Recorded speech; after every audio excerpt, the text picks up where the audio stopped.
Hello friends, आज मैं आपको कोई भी एग्ज़ाम का प्लानिंग कैसे करनी है उसके बारे में बताने जा रहा हूँ। कोई भी कंपटीशन एग्ज़ाम तैयारी करने से पहले आप खुद में पहले उस सेल्फ़ कॉन्फिडेंस को बूस्टअप कर लीजिए कि मुझे ये एग्ज़ाम निकालना है किसी भी हालात में। चाहे आपके साथ कुछ भी हालात हो, हमको वो एग्ज़ाम निकालना ही निकालना है। उसके बाद उस एग्ज़ाम का प्रीवियस ईयर क्वेश्चन उठाइए और उस क्वेश्चन पेपर को देख के खुद को देखिए कि आप उस क्वेश्चन लेवल से कितने पीछे हैं और उस क्वेश्चन लेवल पे पहुंचने में आपको कितना समय लगेगा। तो सबसे पहला काम प्रीवियस ईयर उठाइए। उसके बाद आपको देखना है कि किस लेवल तक हम वहां तक पहुंचने में आपको कितना समय लगेगा, पर डे कितना आपको टाइम देना है स्टडी पे। उस हिसाब से एक प्लानिंग कीजिए, एक डेली रूटीन बनाइए। हमको सेल्फ स्टडी कितना करना है, कितना देर आपको कोचिंग में टाइम देना है, कितना देर आपको प्ले भी करना है, क्योंकि खेलना भी ज़रूरी है इस एज में, जिस एज में आप लोग तैयारी कर रहे हैं, जिससे माइंड फ्रेश होता है। और एक चीज़ आपको कहना चाहूँगा कि ज़्यादा से ज़्यादा मोबाइल से बचिए।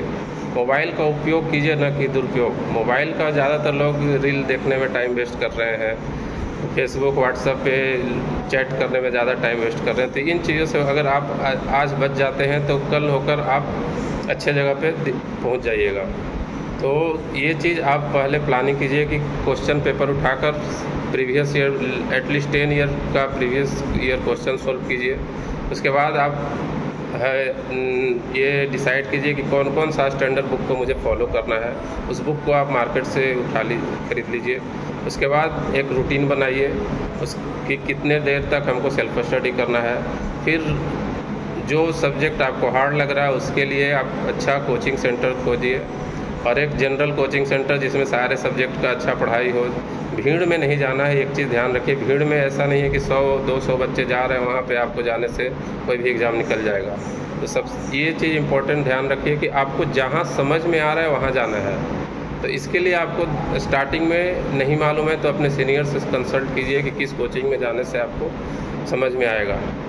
ऐसा नहीं कि आपको 6 महीना सिर्फ ये जानकारी लेने में निकल जाए कि ये कोचिंग में नहीं अच्छा लग रहा है, दूसरे कोचिंग में, इस कोचिंग से उस कोचिंग में ट्रांसफ़र हो रहे हैं। तो ये चीज़ काफ़ी मायने रखता है कि आपको टाइम जो वेस्ट हो रहा है कोचिंग ट्रांसफ़र होने में, उससे अच्छा कि एक स्टार्टिंग में ही अच्छे कोचिंग में ज्वाइन कर लीजिए और सिर्फ अपना पूरा फोकस सिर्फ तैयारी पे आपका रहेगा।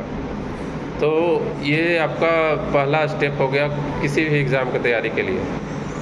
सेकंड कि आपको जो भी सब्जेक्ट में प्रॉब्लम फेस कर रहे हैं क्लासरूम में, उसको आप नोट करके रखिए। मे भी भीड़ में आप क्लासरूम में नहीं पूछ सकते हैं, तो आप पर्सनली टीचर से मिलिए कि सर ये प्रॉब्लम हमको नहीं समझ में आ रहा है। और क्लासरूम में भी अगर आपको डर लग रहा है तो एटलीस्ट कोशिश करिए कि सर हमको ये चीज़ समझाइए क्लासरूम में। अगर वहाँ पे सर बोल रहे हैं कि क्लास के बाद मिलना है तो आप क्लास के बाद मिलकर उनको कंसल्ट कीजिए। तो ये सब चीज़ें आपको ध्यान रखनी है और किसी से शर्माना नहीं है। क्लासरूम में कोई किसी का नहीं है। ये चीज़ जान लीजिए कि जो भी आपके बैचमेट हैं वो सिर्फ 2 साल के लिए आपके साथ हैं। 2 साल के बाद सब लोग अपने अपने कॉलेज चले जाएंगे और कॉलेज में जाने के बाद कोई किसी को कंसल्ट नहीं करता है। बस 1 साल 2 साल एक दूसरे के कंसल्ट में रहेंगे, फिर सबका अलग अलग फ्रेंडशिप हो जाएगा। वहाँ फिर अलग अलग फ्रेंडशिप के बाद अलग अलग कंपनी में चले जाएंगे। तो जब आप जहाँ जाइएगा वहाँ फ्रेंडशिप जोन बनते जाएगा। तो शर्माना वाला जो हेजिटेशन है वो सब दूर कीजिए। क्वेश्चन आप पूछिएगा नहीं तो टीचर बताएगा नहीं। तो ये चीज़ आप हेजिटेशन सबसे पहले दूर कीजिए कहीं भी कोचिंग में जाने से पहले। और ग्रुप स्टडी कोशिश कीजिए कि आप एक ग्रुप स्टडी प्लान कीजिए अपने नज़दीकी स्टूडेंट के साथ जो एक ही मोहल्ले में रहते हो, और एटलीस्ट 1 आवर ग्रुप डिस्कशन कीजिए कोई भी टॉपिक पे। तो वो आपको ज़्यादा इफ़ेक्टिव रहेगा, जो कि मैंने खुद अप्लाई किया था अपने टाइम पे। ठीक है, धन्यवाद। आज के लिए इतना है।